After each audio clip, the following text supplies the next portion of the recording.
Hey et bienvenue dans la première vidéo Back to School 2017. Alors, non, je vous rassure tout de suite, je ne me change pas en youtubeuse beauté, quoique un What is my bag peut-être pourrait être intéressant, mais en fait j'avais une idée du coup de faire une série Back to School pour reprendre un peu les thèmes qu'on voit un peu sur YouTube, mais d'aborder des sujets plus sur l'éducation, sur l'école, sur l'université. Pour cette première vidéo sur la série Back to School, on va parler d'un sujet universitaire qui est donc l'Erasmus. Alors j'en parle parce que j'ai moi-même une expérience en Erasmus. Je suis partie, en fait je suis pas revenue, je suis partie en Allemagne en Erasmus quand j'étais en 4e année d'école d'ingénieur et j'ai tellement aimé qu'en fait j'ai fait un deuxième Erasmus, en fait j'ai étendu mon Erasmus pendant un an et finalement j'ai fini mon diplôme là-bas en faisant mon stage final dans l'université dans laquelle j'étais. Donc voilà, le but de cette vidéo, c'est pas forcément de faire un retour sur mon expérience, quoique je vais forcément y revenir, mais par contre, c'est de vous exposer pourquoi il faut partir en Erasmus, et puis vous donner quelques conseils sur comment partir, et plus sur l'avant en fait que le pendant. Un des buts de l'Erasmus, vraiment, c'est de rencontrer des gens nouveaux, un environnement nouveau, une façon d'apprendre nouvelle, parce que quoi que en fait on en dise, c'est forcément différent. Pour moi, je pense que c'est vraiment important parce que ça permet vraiment de s'ouvrir et de pas rester vraiment cloisonné. Du coup, au niveau des conseils, où partir en Erasmus? Alors déjà, mon premier conseil, c'est de vous écouter. Si vous avez envie de partir en Angleterre, partez en Angleterre. Si vous avez envie de partir en Espagne, partez en Espagne. C'est important de suivre un peu nos feelings, même s'ils se basent sur quelque chose de pas très rationnel ou pas très objectif. C'est pas grave. De toute façon, être en Erasmus quelque part, c'est forcément enrichissant. N'importe où vous êtes, donc à la limite, écoutez-vous, c'est pas un souci. Par contre, maintenant, si vous ne savez pas où partir, essayez de voir un peu ce qui vous effraie, vous intéresse, je sais pas, par exemple, si vous voulez pas partir trop loin de là où vous êtes, essayez de trouver des pays limitrophes ou en tout cas pas très loin. Par exemple, si vous êtes dans le sud de la France, privilégiez des pays comme l'Italie et l'Espagne si vous voulez pas partir trop loin. Après, comme je le disais, n'oubliez pas qu'il y a l'avion et en fait que l'avion n'est pas aussi cher qu'on le pense. Vous pouvez aussi très bien regarder quel pays vous attire le plus au niveau de l'histoire, etc. Je vais parler, alors là c'est vraiment mes préférences personnelles. J'ai une petite passion pour l'Europe de l'Est. Du coup, c'est vrai que je vous conseille vraiment les pays d'Europe de l'Est. Ne les oubliez pas parce qu'on peut vraiment trouver des bonnes universités là-bas. Les pays sont en plein développement, en plein essor. C'est des pays jeunes, dynamiques. Et du coup, les universités en fait cherchent vraiment à construire en fait leur halo, genre leur rayonnement en fait en Europe, et du coup propose vraiment des choses cool pour les étudiants, notamment beaucoup au final d'événements. C'est vraiment des pays où c'est intéressant d'y aller et en plus c'est pas cher. Mais ça je reviens un peu plus tard sur le côté budget. On en arrive maintenant aux obstacles que vous pouvez avoir quand vous préparez votre Erasmus. Alors le premier obstacle, et là c'est vraiment une expérience personnelle renforcée par des mauvaises expériences de proches qui ont voulu partir aussi en Erasmus, le bureau des relations internationales. Alors le but de cette vidéo, c'est pas juste de cracher sur l'administration et de dire ah, c'est des branques qui savent rien faire, parce que en vrai, le bureau des relations internationales, par exemple, où je suis arrivée, donc à Cottbus, était vraiment bien, avec vraiment un personnel top, des services top, etc. Donc en vrai, je sais bien que c'est pas du tout... ça n'a rien à voir avec ni le pays, ni les gens. C'est vraiment...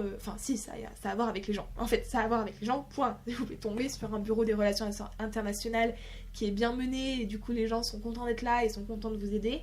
Et puis tomber sur un bureau qui est absolument... où certainement il doit y avoir une ambiance de merde, et du coup, les gens sont moins enclins à vous aider. En fait, ce qui est vraiment gênant dans ce genre, avec un bureau des relations internationales qui ne fait pas trop son boulot, c'est qu'il va y avoir un souci au niveau des informations qui vous sont données. Ça m'est arrivé à moi, c'est arrivé à plusieurs proches en fait, de se retrouver avec des informations fausses ou alors avec un jugement erroné en fait à la fin. Par exemple, des gens qui disent que non, on pourrait jamais partir parce qu'on n'a pas des assez bonnes notes, on n'a pas un bon niveau en anglais, on sait pas parler norvégien, etc. Croyez seulement ce que vous lisez en fait. Ne prenez pas en fait vraiment en considération les bruits de couloir, et là je parle aussi de ce qui peut se dire entre étudiants, et ne partez pas du principe que parce que quelqu'un de l'administration vous l'a dit, que c'est forcément vrai. Allez toujours vérifier la source, et surtout quand ça paraît un peu bizarre. Et c'est pour ça que là je viens et je vous explique comment fonctionne un échange Erasmus. Un accord Erasmus entre deux universités, c'est vraiment un accord qui dit que en gros nous on peut accueillir 10 étudiants, nous on peut accueillir 8 étudiants, ok ça marche, on se les envoie. Et ensuite, l'université, donc pas d'accueil, l'université en fait de départ, doit du coup faire partir les étudiants. Et c'est là où il y a une certaine sélection, c'est-à-dire qu'en vrai, il n'y a pas de sélection dans le cursus Erasmus, c'est-à-dire que l'université d'accueil ne peut pas vraiment dire nous il nous faut que des 12 de moyenne ou plus en fait. C'est pas la politique. S'il y a une sélection, elle vient essentiellement de votre université de départ, donc en gros votre université mère. Qui, elle, pour le coup, fait des sélections parce qu'il y a trop d'étudiants, par exemple, qui veulent partir à une destination et que du coup, faut faire une sélection. On ne va pas s'étendre dans cette vidéo sur si c'est bien de faire partir que les bons élèves et du coup de faire une sélection par rapport aux résultats scolaires. J'ai mon avis sur la question, je pense que c'est pas totalement la solution optimum, mais ça dépend de nos objectifs. Enfin bref. Du coup, la sélection, en fait, elle appartient que à l'université de départ. Ensuite, votre dossier, en fait, est envoyé à l'agence Erasmus, qui va vérifier que tout est ok. C'est-à-dire que les accords, c'est bon, que vous avez le minimum pour partir, parce que oui, il y a des trucs, alors il faut vérifier que vous soyez bien étudiant, que vous soyez... voilà, comme ça, enfin bref. Il y a aussi les bourses Erasmus, etc. qui rentrent en ligne de mire, donc c'est compliqué, mais il n'y a pas de sélection. C'est-à-dire qu'on va juste vérifier que votre dossier est complet et que vous êtes bien apte à partir. Et ensuite, votre dossier sera envoyé à votre université d'accueil, et votre université d'accueil doit vous accueillir en fait. C'est ça les accords Erasmus. Il n'y a pas d'accord de il faut avoir on veut que des bons élèves en fait. Ça ne marche pas. En tout cas, c'est pas dans la politique Erasmus. Donc ça c'est important de le savoir, c'est important parce que quelqu'un de l'administration qui vous dit que vous n'avez pas des bonnes notes en fait pour partir, elle est en train de vous dire que concrètement il y a beaucoup de gens qui veulent partir dans cette destination et que c'est plutôt intouchable et du coup il faut avoir un minimum. Mais ce minimum, en fait, il est pas... c'est juste une sélection en fait. Normalement, votre université doit vous envoyer en Erasmus si c'est possible. C'est-à-dire que s'il y a assez de place pour vous faire partir en Suède, par exemple, ils doivent vous faire partir en Suède. Ils ne peuvent pas refuser votre candidature Erasmus parce que vous n'avez pas des bonnes notes. Et voilà. Si c'est pas le cas, si c'est pas le cas en fait pour vous, c'est-à-dire que vraiment on vous refuse l'Erasmus, il faut que ça soit justifié d'une, et de deux, normalement, c'est vraiment pas possible. On doit vraiment vous permettre de partir en Erasmus.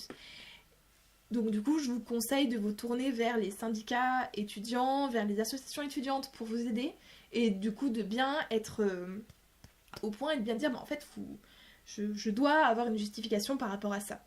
Mais normalement, on doit favoriser l'échange étudiant, c'est marqué comme ça sur l'agence Erasmus. Agence Erasmus qui est en fait déjà qui en fait dépend de l'Europe, hein. C'est un plan qui a été mis en place par l'Europe en fait, donc c'est vraiment quelque chose de politique qui normalement est censé être suivi par toutes les universités d'Europe.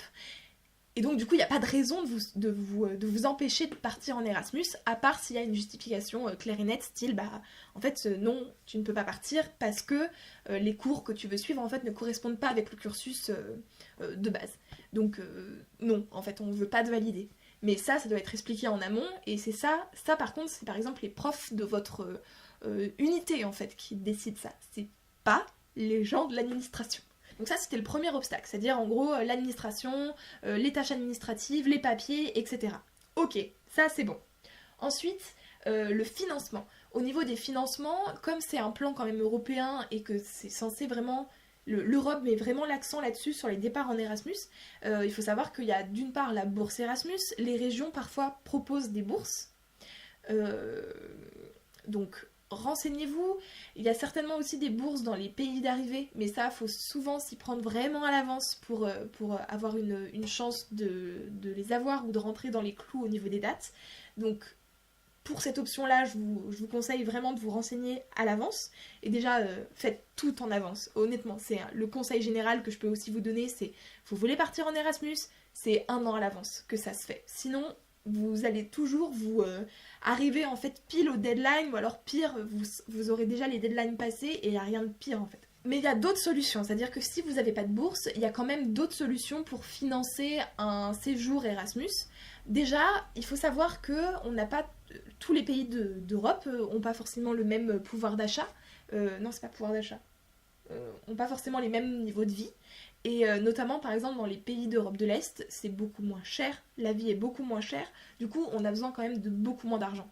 Ça peut être bien un de vos critères de choix, c'est-à-dire partir dans un pays où c'est pas trop cher. Il faut savoir que, par exemple, la Suède, c'est un pays cher. Et du coup, c'est vrai que si vous n'avez pas beaucoup d'argent, vous allez peut-être pouvoir, entre guillemets, vivre à peu près, mais vous ne pourrez pas trop profiter de la vie étudiante qu'offre le séjour Erasmus. Alors que si vous êtes dans un pays, par exemple, d'Europe de l'Est, alors je donne un exemple, la Roumanie ou la Hongrie, vous allez pouvoir déjà beaucoup plus, avec le même argent, vous allez pouvoir plus en profiter. C'est un choix personnel, ça peut être dans vos critères, comme ça ne peut absolument ne pas l'être, et il n'y a pas de souci, mais déjà, si vous avez un souci au niveau des sous, ça peut déjà être une aide. Et ensuite, il faut savoir que on peut trouver des petits boulots à la fac, c'est assez fréquent. En tout cas, moi à Cottbus, je sais que j'ai travaillé la plupart du temps quand j'étais à Cottbus. Alors on ne gagne pas forcément de quoi vivre avec un job étudiant, assistant, traducteur. Moi j'ai été prof de français aussi. Mais c'est quand même possible d'avoir un petit revenu quand même tous les mois, je sais pas, je devais toucher peut-être 180 € par mois.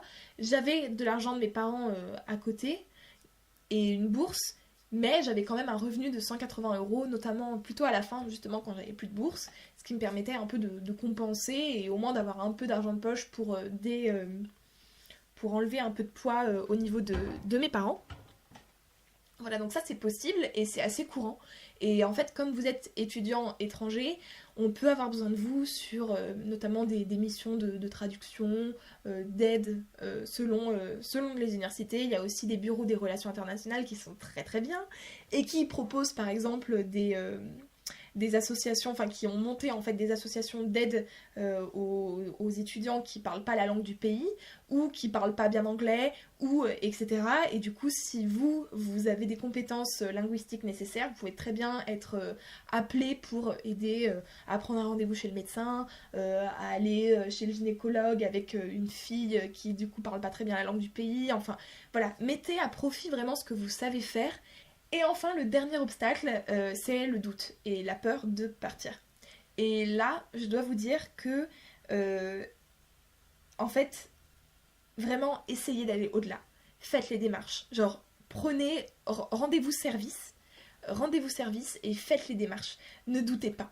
Ne dites pas, ah, mais je vais voir l'année prochaine, etc. Ne doutez pas. Faites votre dossier. Demandez à partir et partez en fait.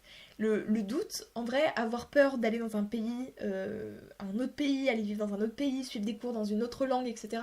C'est normal que ça fasse peur parce que, évidemment, c'est un peu plus difficile, mais c'est absolument pas insurmontable. En fait, tout le monde est capable de le faire. Il n'y a aucun souci. Ne partez pas du principe que vous n'êtes pas capable parce que, je sais pas, imaginons vous parlez pas bien anglais ou je sais pas. J'ai pas trop parlé de mon expérience personnelle, mais c'est vrai que moi je suis arrivée à Cottbus avec un niveau d'anglais nul. J'étais pas capable d'avoir une conversation avec quelqu'un et vraiment je n'exagère pas. Je n'étais pas capable d'avoir une discussion avec quelqu'un ni en allemand ni en anglais et pourtant je suis allée en Erasmus.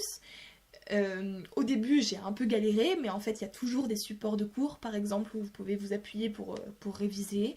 Il faut savoir que en vrai les notes, les profs savent que vous êtes étudiant Erasmus, que du coup bah, c'est légèrement plus difficile pour vous parce que vous êtes un peu déstabilisé, que c'est aussi, il y a quand même beaucoup moins d'enjeux, donc en fait les profs le savent et ils sont pas là pour vous saquer en fait. Donc il n'y a pas de souci. Au pire, vous faites un rattrapage, mais si le problème c'est votre niveau d'anglais, en vrai, vous allez progresser et ça ira mieux. Dites-vous que, en fait, ce qui est important, c'est pas votre réussite de semestre. Ce qui est important, c'est l'expérience enrichissante qu'est le départ en Erasmus, l'ouverture sur le monde, rencontrer des nouveaux gens, voir des nouvelles façons de penser, etc. Et en fait, c'est surtout ça qui est important. Donc, dites-vous que, au pire, vous ratez votre semestre, vous ne validez pas.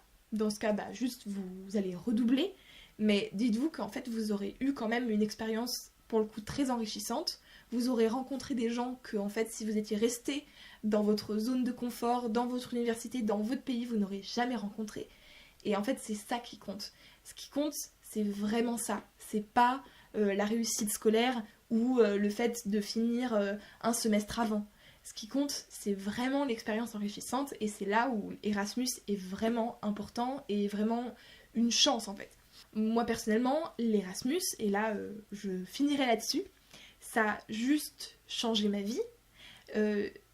En fait, si j'étais pas partie en Erasmus, je serais jamais partie en fait à l'étranger, je serais restée certainement en France et en fait bah ma vie elle aurait été complètement différente.